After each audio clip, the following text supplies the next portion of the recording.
Naturalmente yo me doy cuenta de que los propietarios de esas 100.000 hectáreas tienen mucho que decir en este proceso. No hay que ser ingenuos en eso. Los propietarios tienen mucho que decir en este proceso. Y entonces habría que ver cómo se influye sobre las decisiones de esos propietarios, sobre cómo ven ellos sus mismas propiedades y ofrecerles alternativas. Y hay una alternativa que me parece muy curioso que no se haya desarrollado más en la cuenca superior, y es la alternativa forestal. Ayer en la reunión en que Planeación Nacional presentó su estudio sobre el efecto del cambio climático sobre la productividad de algunos sectores, encontró que de los sectores estudiados, el único sector que teóricamente se puede favorecer con el cambio climático es el sector forestal. Eso que viene de la entidad de mayor importancia del país coincide con muchas de las cosas que se han venido diciendo desde hace muchos años, inclusive también de entidades tan importantes como el Instituto Geográfico. Siempre se ha dicho que gran parte de los suelos de la región andina deben ser dedicados a actividades forestales. ¿Por qué eso no se ha logrado? ¿Por qué solamente algunos propietarios se van por ese lado? ¿Por qué nunca ha habido inversiones suficientes para hacerlo? ¿Por qué a pesar de todos los planes de ordenamiento de las cuencas que se han hecho en la cuenca alta y en donde se ha definido qué zonas se deben dedicar a bosques, eso no se ha cumplido? Yo pienso que ese es uno de los temas que podríamos empezar a explorar si queremos mejorar la cuenca del río Bogotá. Eso era yo creo que lo que te quería decir para iniciar. Mil gracias, doctor Carrizosa, por su intervención contundente, clara, pedagógica, y puso una mirada muy, digamos, compleja y exigente para el diálogo en que estamos. Doy la palabra a la doctora Claudia Pineda, directora de Recurso Hídrico, Ministerio de Ambiente y Desarrollo Sostenible. Muchas gracias. Lo pone a uno infinitamente en aprietos hablar después del doctor Carrizosa, ¿no? Lo cual quiero decir que presento una queja formal a la organización. Cuando uno tiene que dar una mirada institucional en este tipo de foros, también se enfrenta a una condición difícil, y es que hay muchas cosas que, como usted decía, doctor Carrizosa, hay que mirar si las hubiéramos podido hacer mejor. Y hacer esa evaluación de fondo desde lo institucional no es sencillo, sobre todo cuando parte de lo que yo comentaba ayer es tenemos una política reciente y que muchos han catalogado como muy ambiciosa, cuya implementación pues no es sencilla, adicionalmente porque tenemos también una fragmentación de competencias, por ejemplo en el tema de agua y saneamiento básico, ¿no? Que es un eje muy importante en la cuenca del río Bogotá, y entonces llegar a acuerdos en ese sentido no es sencillo. Y es que tenemos muchos instrumentos de planificación como los planes de saneamiento y manejo de vertimientos, que si bien han estado claramente reglamentados, pues su implementación no tuvo cierres financieros, y entonces nos soñamos unos municipios completamente saneados en el corto plazo cuando no teníamos cómo pagarlos y no teníamos la revisión de cuánto iba a significar eso en las tarifas y si realmente eso iba a ser posible desde lo social.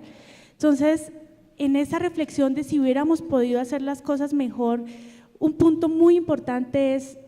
mirar ese instrumento de los planes de saneamiento y manejo de vertimientos. tienen además un objeto, un fin muy importante, y es pensarse el saneamiento no solo como los tubos que entran al municipio y sacan unas aguas y las tratan, sino desde la visión de si la cuenca que abastecía cada municipio era capaz de soportar las necesidades de agua que teníamos, y con qué nivel de calidad debíamos entregarla de acuerdo a unos usos preponderantes que teníamos en cada zona luego de cada municipio. Y entonces ayer veíamos que hay unos objetivos de calidad claramente definidos y unas zonas que son para uso recreativo, por ejemplo, que no nos admitían ningún tipo de vertimiento. Y cómo solucionar esa disyuntiva de el municipio ya está ahí, tenemos un instrumento de planificación muy importante, tenemos un uso del río ahí que para la comunidad es esencial como el uso recreativo directo, en el que necesitamos unas condiciones de calidad muy altas, pero no tenemos cierre financiero en esos planes de saneamiento que permitan llegar a esas remociones tan altas que no generen problemas en la población cuando realizamos esas descargas y nos enfrentamos al conflicto de ese uso. Entonces ahí hay unas cosas muy importantes de repensarnos en que la planificación es esencial, pero tampoco está escrita en piedra, y cuando la autoridad ambiental se enfrenta a que yo tengo que hacerle seguimiento a que se cumpla un cronograma a rajatabla, también yo siento que este momento de la sentencia es muy importante para hacerle una mirada crítica a ese instrumento y a pensarnos en si efectivamente estuvieron bien concebidos, o podemos darnos la oportunidad de replantear muchas de esas cosas, de esos planes de saneamiento que están llevando a que tenemos sancionatorios sobre sancionatorios y perdemos credibilidad también con el hecho de que el municipio siente que simplemente lo que va a llegar la siguiente semana es otro sancionatorio más, pero de fondo, ¿qué nos está resolviendo en términos de calidad y de usos del agua, de la calidad que tiene que tener el río para poder hacer un uso seguro de esa agua? Este tipo de instrumentos como los planes de saneamiento y manejo de vertimientos. Y por supuesto esto conjugado al fortalecimiento de esos sistemas de monitoreo y de información que nos van a ir mostrando que no podemos pretender que el agua va a estar transparente en un año, y entonces ahí esos ejercicios que se vieron la tarde de ayer nos muestran que también hay que ser claros que llevamos un proceso de deterioro muy prolongado, que el río no va a responder mañana si le invirtamos los billones que le invirtamos en el primer año, y que esos instrumentos de planificación sí han estado ahí, y si necesitamos replantearnos, aunque iniciemos las acciones de manera muy pronta o ya las hayamos iniciado, todos tenemos que estar claros que el uso seguro del río en ciertas zonas no se va a dar mañana, y eso no nos puede tampoco desmoralizar en el ejercicio. Y no nos puede dejar de hacer sentir que vale la pena la participación a través de los consejos de cuenca, sino que necesitamos tener la posibilidad de discutirnos esos instrumentos, de discutir la pertinencia de lo que hoy tenemos en esos cronogramas, y por supuesto pensar que los objetivos de calidad del río no se van a lograr mañana, que puede ser que necesitemos unos objetivos de calidad de corto, otros de mediano y otros de largo plazo, que van a responder a las condiciones en las que efectivamente un cuerpo de agua como estos y todos sus afluentes pues van a ir en un mejoramiento continuo, pero que no se da al otro día. Mil gracias, doctora Claudia, por su propuesta en el diálogo, mirar la gestión y los instrumentos a utilizar, conociendo muy bien el contexto y dentro de miradas de largo plazo, porque aquí lo que estamos hablando es para generaciones enteras que vienen y no para mañana, seguramente. Doy la palabra a la doctora Susana Muhammad González, de la Secretaría Distrital de Ambiente. Vale, muchas gracias. Pues voy a poner un poco la perspectiva de los retos que tiene la Autoridad Ambiental Urbana en Bogotá. Si bien el doctor Carrizosa se refirió a la cuenca alta, esa cuenca alta tiene gran influencia en la calidad del agua que llega finalmente a las plantas de tratamiento de Chingaza y de Tibitoc, y que lo que hemos visto por el desarrollo urbanístico en la sabana, hemos empezado a desarrollar industria y habitabilidad en zonas de captación de agua para el acueducto de Bogotá, hace que el agua llegue cada vez más contaminada a la planta de tratamiento, y eso le está generando a la ciudad unos constantes costos adicionales muy complejos de la capacidad de tratamiento del agua. Y dentro de esa cuenca del río Bogotá están las microcuencas o subcuencas de los 4 ríos urbanos que atraviesan a la ciudad y que finalmente terminan llegando al río.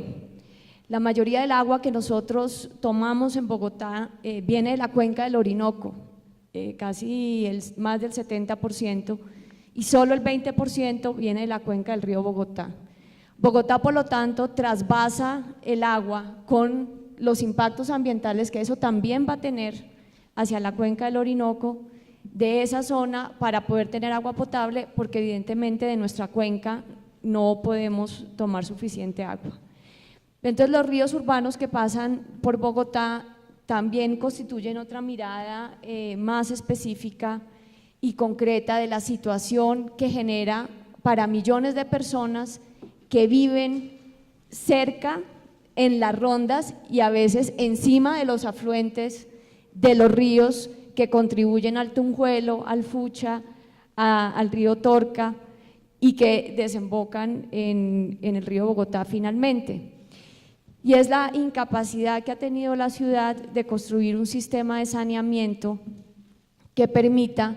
que no solo no contaminemos nuestros ríos urbanos, que ya tienen una afectación directa en términos de vectores, en términos de calidad ambiental, de residuos. Hemos convertido nuestros ríos urbanos en depósitos de escombros, en suelo para vivienda, en zonas de alto riesgo, y esa incapacidad y esa contaminación de esos ríos pues también contribuye obviamente a la contaminación del río Bogotá.